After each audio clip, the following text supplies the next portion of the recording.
So, this boss is a mage. I am a mage. Welcome back to How to Souls in Shadow of the Erdtree. Today we're going to talk about Rellana, Twin Moon Knight, as a mage. Now, this was the first Remembrance boss that I found in the DLC. Actually, my first boss, and it really sets the tone for the difficulty in this expansion. So today I'm going to go through my strategies, everything that I tested that didn't work, how best to avoid her attacks and counter so you can take down this absolute beauty yourselves. Once again, just to reiterate, this is a mage guide as far as offense goes, but defense, a lot of ways of avoiding these attacks, you know, it's still the same kind of idea. So hopefully everyone is able to get something useful for this video, but just bear in mind it is going to be very tailored to caster gameplay.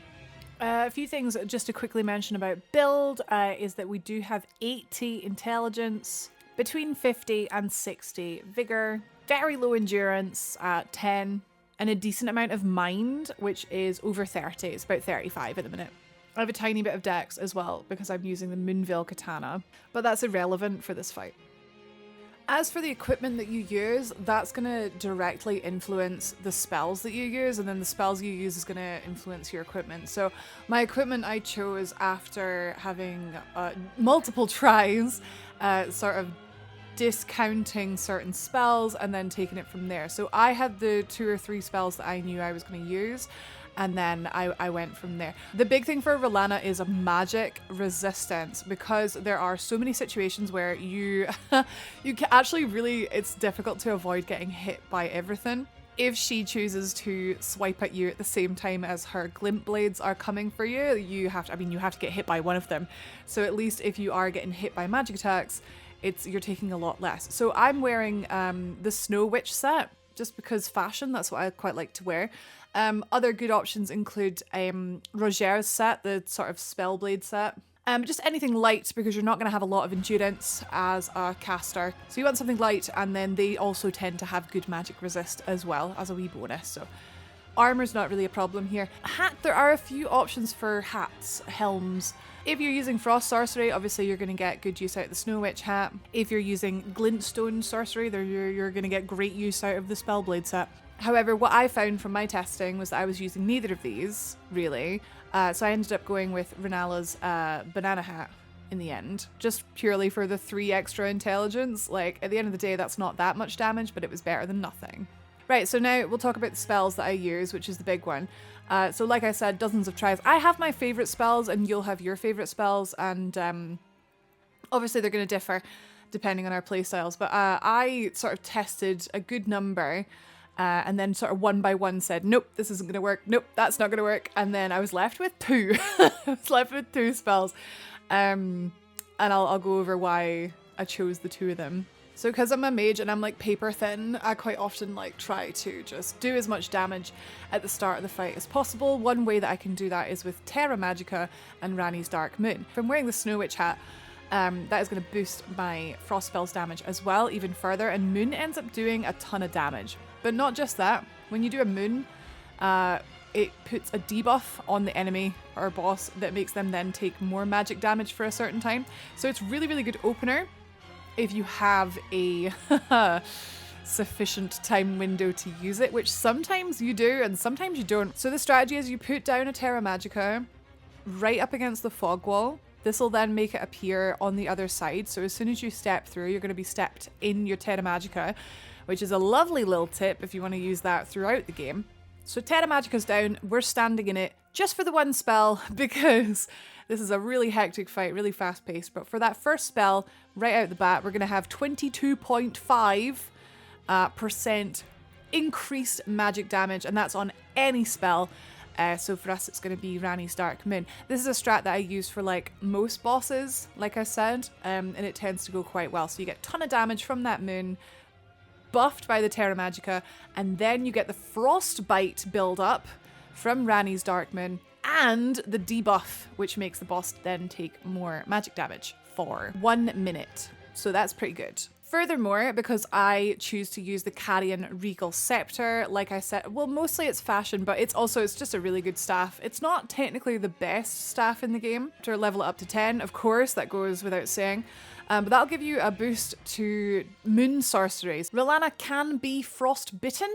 Obviously, when the boss is frostbitten, it's going to take more magic damage. Well, it's going to take more damage from any source for a time, as well as that big chunk of frostbite damage. The only problem with this is, guys, she is a zippy bugger. She loves a good dodge. Adila's Moonblade would hit fairly consistently. Ice Crag, no chance. She's dodging all of those. So the problem that I had was, yes, she can be frostbitten, but can I hit her with my frost spells? Not really. So the strategy is for enemies like this, like Rellana, like Malenia from the base game, like bosses that just tend to dodge all of your spells, is you're going to want a spell that they're not going to see coming. Invisibility sorcery is very good for enemies that behave like this. Even like the likes of the Black Knife assassins, like that like to dodge everything, like they're not going to dodge Night Comet. They're not going to dodge Stars of Ruin, spells like this that track the enemy, or invisibility sorcery that they literally don't dodge because they don't see it coming. So that in the end is why I chose to go with Night Comet over regular Comet. Even though regular Comet does more damage, I can boost it with the Spellblade set. I can boost it. Yes, it does way more damage, but she just dodges it. So we had to sort of sacrifice a bit of damage to have reliable damage in general. So Night Comet's my bread and butter. It did about 800 to 1,000 damage on the boss. Obviously, it's going to hit a little bit more if you manage to hit her while she's like dodging you, etc.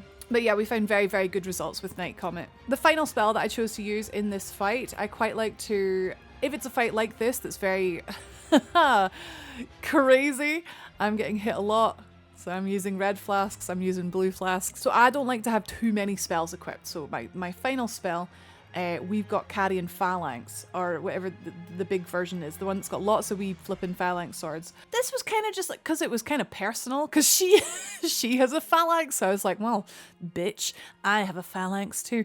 But no, so basically, because I find myself running away from her a lot, just because she's scary and fast, and I'm paper flipping weak and thin, I was finding I was able to just sort of cast a phalanx and then just sort of run away.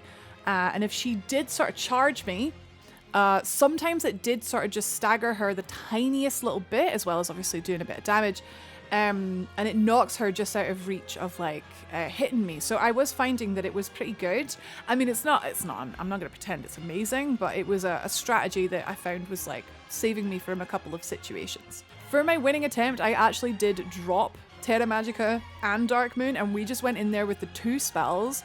I'm pregnant, so my brain is a little bit like slower than normal, so I was struggling a little bit with like flicking through all the spells. So that's why we kept things nice and simple, and that in the end is what did it for me. So if you think you might be like, oh my god, I'm the same, just take my advice and use Night Comet, because that's all I needed, really. One thing I didn't mention is my flask of Physik, my talismans. So I went, as we were learning this boss, I really highly encourage you to try 2 different loadouts. So you can have a more defensive loadout that can allow you to survive a bit longer. For example, if you're struggling on phase 2, I know I was.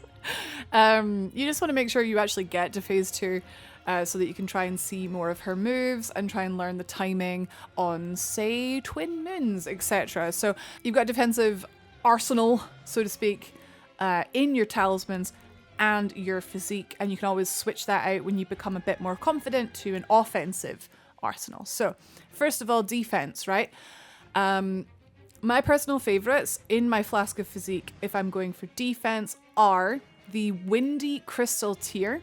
This enhances your dodge rolling, so it's basically like what Dark Souls 1 had with the Dark Wood Grain Ring, which I just flippin' love so much. It gives you extra iframes, so as long as you're like light rolling or medium rolling, it gives you like 20% more iframes, which is actually humongous. So I'll find that like if I'm, you know, getting hit by way too many attacks, rather than say giving myself more armor, if I can dodge the attack entirely, then that's better. It doesn't last forever, it lasts for 3 minutes, but I do think that 3 minutes is enough to tank most bosses. The only issue with Windy Crystal Tear is that it does have this little hidden debuff where if you do take damage, so if you do miss the roll, you do take 15% more damage. That's from all sources. So a way that we can negate that Hopefully you're not getting hit at all, but just in case you are, a way that we can negate that is with my second tier that I like for my defensive arsenal, and that is the Opaline Hard tier. Both these tiers are from the base game. They're actually both from Caelid as well. One day I'd like to have a guide on how to find like everything, but they're both in Caelid, Opaline Hard tier. This gives you 50% damage negation. Temporarily boosts all damage negations. So this sort of cancels out the Windy Crystal tier nicely. Obviously there's other things that can help, like your stamina, your constant like health regen, that sort of stuff, but these are the two that work well for me. So talismans to consider. These are all just from base game because I am recommending the first Remembrance boss, so there's nothing that you get in the DLC here. It's all base game. A big one is Dragon Crest Great Shield Talisman. So this is 25%, which is humongous. Physical damage negation. This is going to be good for everything, because I mean everything does a bit of physical. Rellana's, if she actually contacts you with her swords, they do a bit of physical. If you find that you're only getting hit by her magic stuff, then obviously don't worry about it, you won't need this one. But if you're finding yourself in close range with her a lot and getting hit by her swords a lot, this will really help you out with that. Spell Drake Talisman, so you can get level... Well, you can get level 3 of this in the DLC, but you can get level 2 of this, no bother, just from the base game. This, again, just any magic damage reduction is going to make a big difference. You've also got the Pedal Drake Talisman, which is just all elemental defense. So this will help again with magic. And one just very quickly to point out is that the Arrow's Reach Talisman actually extends the range on your spells. So if you're finding it's working well being very, very far away from her, but your spells are actually not contacting, you can try the Arrow's Reach Talisman, especially on spells like Rock Sling, which I actually don't really like to use because it's very, very slow. But if you're a Rock Slinger and you didn't know this about Arrow's Reach Talisman, you're welcome. Right, so offensive for damage or utility. If you are like thinking, oh, if only I had just a bit more damage, that is what I need. Obviously you've got so many options, but the ones that I quite like to use, you've got Graven School Talisman or Graven Mass Talisman, which is better. This is just a flat out sorcery buff. You can wear both of them at once. The little one is 4% and the big one is 8%, so both of them at once is 12%. But it does take up 2 slots, so it's, yeah, they're good. Definitely the 8% one, at least. If you're struggling with mana, you have Primal Glintstone Blade. However, it does give you 15% less HP in exchange for 25% less FP costs. So this can sort of negate if you are using Lusat's staff, which is technically the best staff in the game for all magic. If you pair it with the Primal Glintstone Blade, it can help offset the cost of that. Radagon Icon makes your spellcasting and spell chaining faster, which is, I would say, necessary for this boss fight because she is just so fast. Your little tiny windows that you have to cast spells are not big enough, so you want to make sure that you're casting as fast as possible, especially if you've not leveled Dex. Dex obviously increases casting speed a little bit, so if you are like a pure int or a strength int or whatever, yeah, Radagon Icon's really going to help. It essentially gives you like virtual dexterity for spellcasting speed. I'm not going to recommend the Godfrey icon, whereas usually I would for a nice charged comet, because like I said, you just don't have time, and she just dodges it anyway. If you manage to do Celuvis's quest and get the magic scorpion charm, obviously this is going to be good. It's going to give you more magic damage, 12% more magic damage, but in exchange for increasing your physical damage taken by 10%. That's not going to make a huge difference in this Rellana fight, because like I said, most of her damage that you're going to take is magic damage, but still, you don't want to be taking more damage. This is a glass cannon type talisman. Right, offensive crystal tiers for your Flask of Physik. Basically, I find what I tend to just do is put the intelligence not crystal tier in, which is temporarily gives you 10 more intelligence, which is just a flat damage buff. It's not a lot, because when you've got 80 intelligence, the difference between 80 and 90 is not that much, but again, it's like, it's more damage, isn't it? But the main like damage buff is going to come from the Magic Shrouding Cracked tier.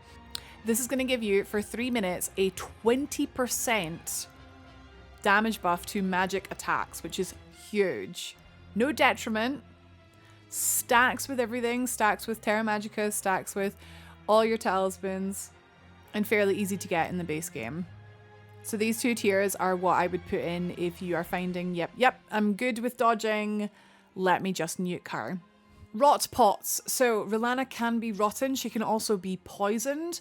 In the end, I went with just a rot pot, but you could absolutely throw both at her if you have enough cracked pots.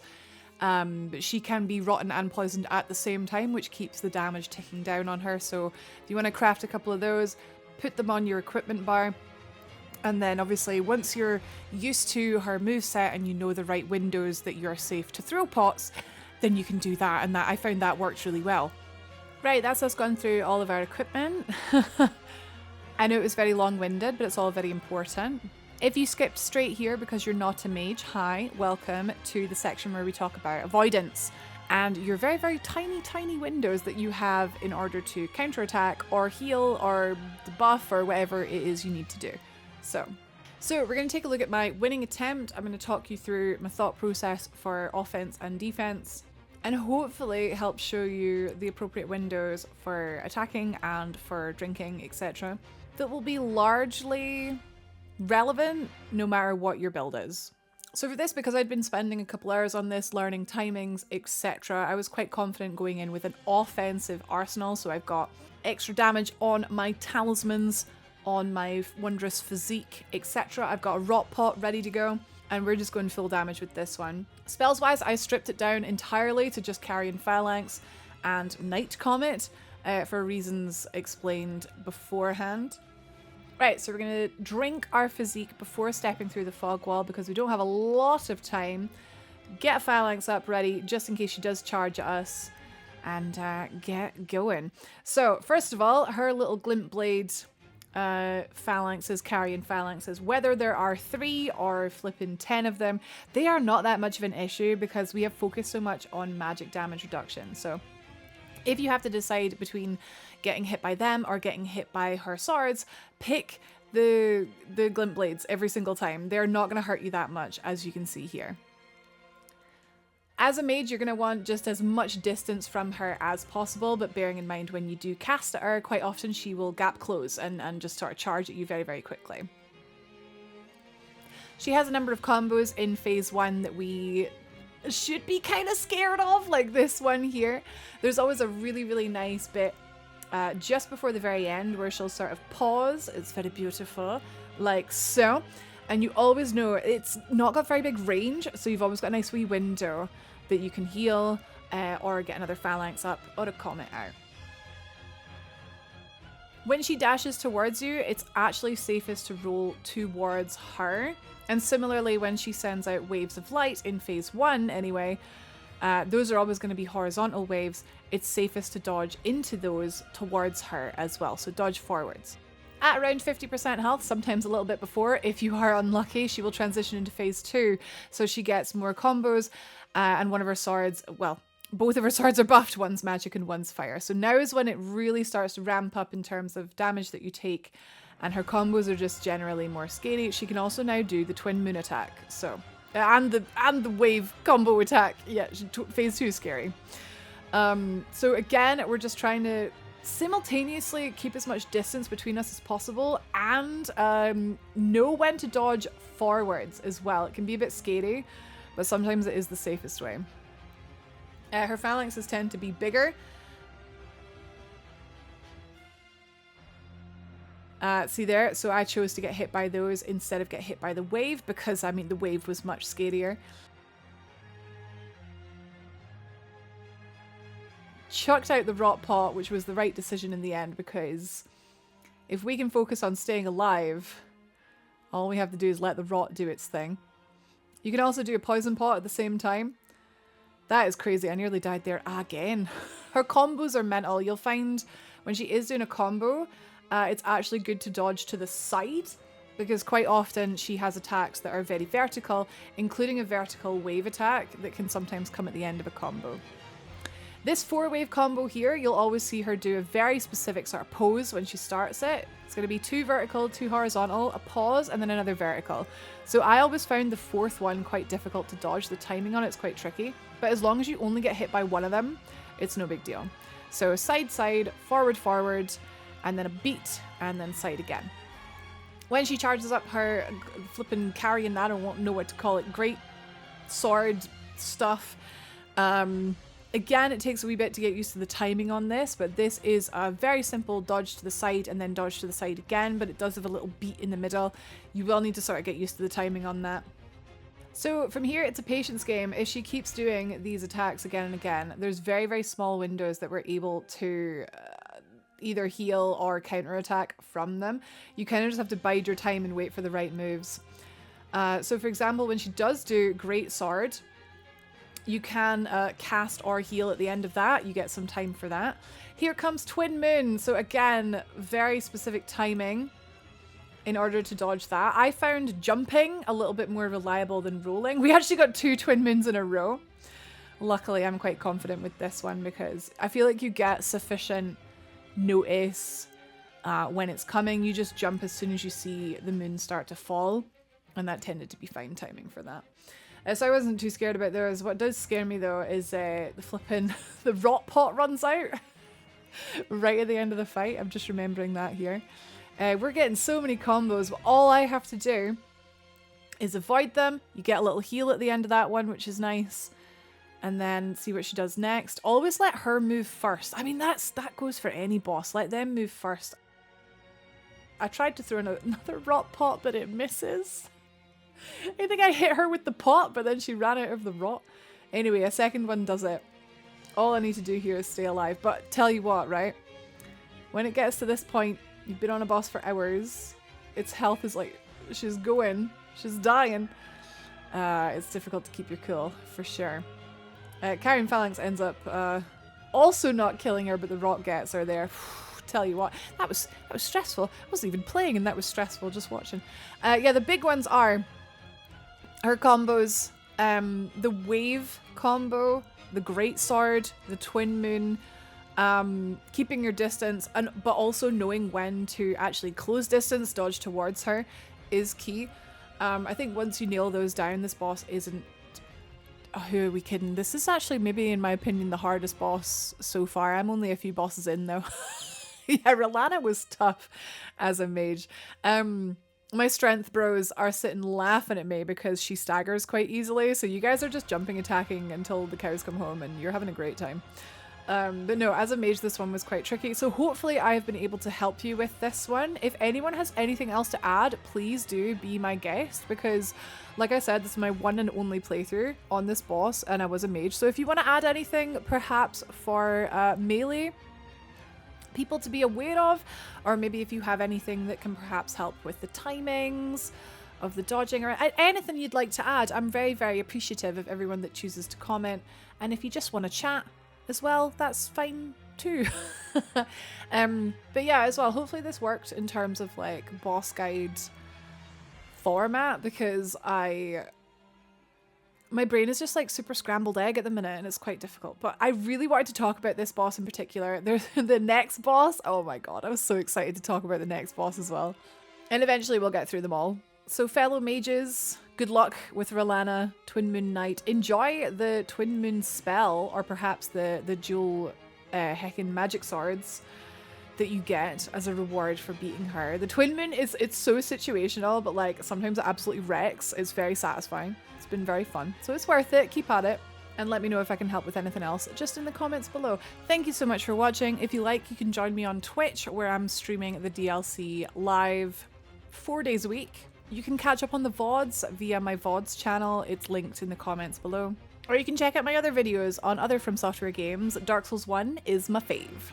Thanks for hanging out, guys. Have a good day. I'll see you in the next video.